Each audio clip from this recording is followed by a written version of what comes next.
बिस्मिल्लाहिर्रहमानिर्रहीम। अस्सलाम वालेकुम नाजरीन, मैं हूं आपकी खिदमत में doctor Abdul Latif Khan surgical hospital के हेल्थ एजुकेशन फोरम से।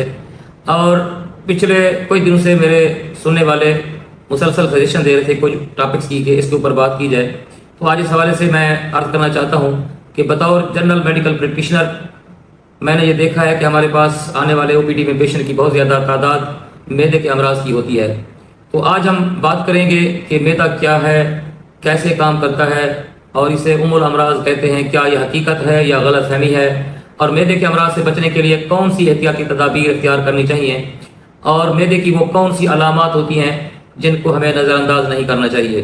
तो ये मल्टीपल किस्तों में एपिसोड में हम बयान करेंगे, लेकिन आज जो है ना इस पर बात करते हैं कि एक तारफी तौर पर कि एक ऐसा उज़्व जो हमारे निज़ाम में बहुत ज़्यादा कलीदी किरदार अदा करता है, यानी कि मैदा।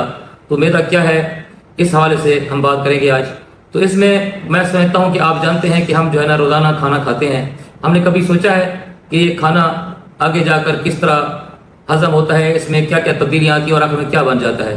जी हाँ, इसमें समझने की ज़रूरत है कि जो मैदा है वो एक ऐसा उज़्व है जो खुराक की नाली और छोटी आंत के दरमियान एक जस्ट लाइक बैग एक उज़्व है, और इसको अंग्रेज़ी हर्फ जे की शक्ल का कहते हैं, जिसमें इसके मुख्तलिफ पार्ट्स हैं। जहाँ ये खुराक की नाली मैदे के साथ मिलती है उसे कार्डिया कहते हैं, और उसके आगे जो हिस्सा है उसको फंडस कहते हैं, फिर बॉडी कहते हैं, और नीचे आखिरी हिस्सा जो छोटी आंत के साथ मिलता है उसे हम पाइलोरस कहते हैं।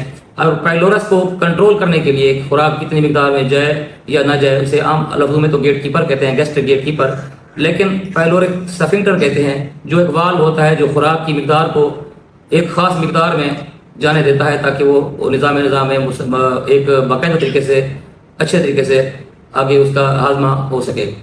तो मैदा क्या करता है?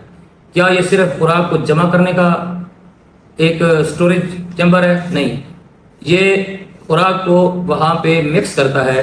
उसकी जो पार्ट्स हैं, बिग पार्ट्स हैं, उसको मज़ीद छोटे पार्ट्स। हालांकि खुराक हमारी सबसे पहले हमारी मैस्टिकेशन में चबाने के ज़रिए, मुंह के अंदर दांतों के ज़रिए, ज़बान के ज़रिए और लुआब के ज़रिए मिक्स होके अच्छे तरीके से नर्व होके जाता है। लेकिन फिर भी उसके ऐसे पार्ट्स होते हैं जो नर्व नहीं होते, तो उसको ये मिक्स करता है। इसे मिक्सिंग चैम्बर भी कहते हैं। तो इसमें मिक्सिंग करने के लिए मैदे के अंदर की जो दीवार है वहाँ से सिक्रीशन निकलती है, मुख्तलिफ रतूबतें निकलती हैं जिसको गैस्ट्रिक सिक्रीशन कहते हैं। उसमें मेन एक तेज़ाब होता है मैदे का खसूसी, जिसे हाइड्रोक्लोरिक एसिड कहते हैं, और जो हाल में भी किरदार अदा करता है। और फिर मुख्तलिफ एंजाइम होते हैं जिसे डाइजेस्टिव एंजाइम्स कहते हैं, और मुख्तलिफ प्रोटीन्स और मुख्तलिफ चीज़ें, कार्बोहाइड्रेट्स, उनको हजम करने में अहम किरदार अदा करते हैं। तो अब यहाँ सवाल ये पैदा होता है कि क्या इतना स्ट्रांग, इतना तेज़ तेज़ाब जो मैदे में पैदा होता है, क्या मैदे की अंदर की दीवार को जला क्यों नहीं देता?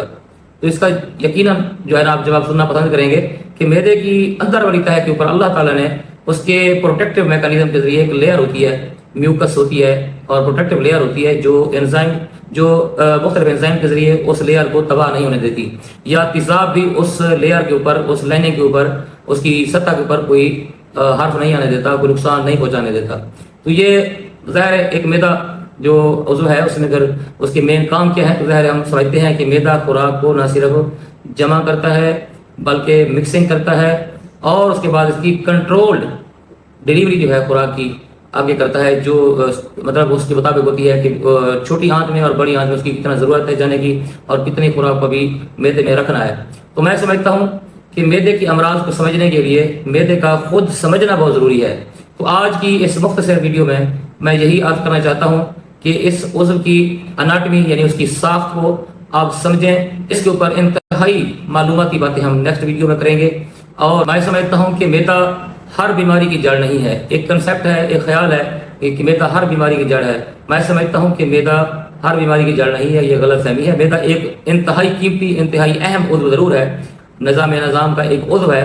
इसके अलावा भी बहुत सारी चीज़ें हैं जो सेहत को बरकरार रखने के लिए, आपका मेटाबॉलिक सिस्टम है, आपका इम्यून सिस्टम है, यानी दिफाई निज़ाम है, और बहुत सारे हार्मोन हैं, और आपका लाइफ स्टाइल है, और आप खुराक कौन सी खाते हैं उसका, और फिर मुख्तलिफ जो इन्वायरमेंटल फैक्टर्स हैं, जो माहौलियाती फैक्टर्स हैं, उसमें है कि आपकी सेहत किस तरह रहती है। मैदे के ऊपर ये ब्लेम करना कि ये बीमारी हर बीमारी की जड़ है, ये सही नहीं है। तो अल्लाह ताला हम सबको اپنی حفظ و امان میں رکھے. اللہ تعالیٰ آپ کو صحت کی بادشاہی دے. میں آپ کی ایک بار پھر بارگاہ میں گزارش کرنا چاہتا ہوں کہ اس علمی گفتگو کو آپ سمجھیں اور آپ اپنے دوستوں کے ساتھ شیئر کیا کریں، تاکہ ایک اچھی بات اگر آپ شیئر کریں گے تو یقیناً اگر ہم ایک انسان کی جان بچا لیتے ہیں، اس کی صحت کو بچا لیتے ہیں اور اپنے معاشرے کو صحت مند بنانے میں تھوڑا سا بھی حصہ ڈالتے ہیں، تو یہ میرے خیال صدقہ جاری ہے. اللہ تعالیٰ آپ کا حامی و ناصر ہو. فی امان اللہ.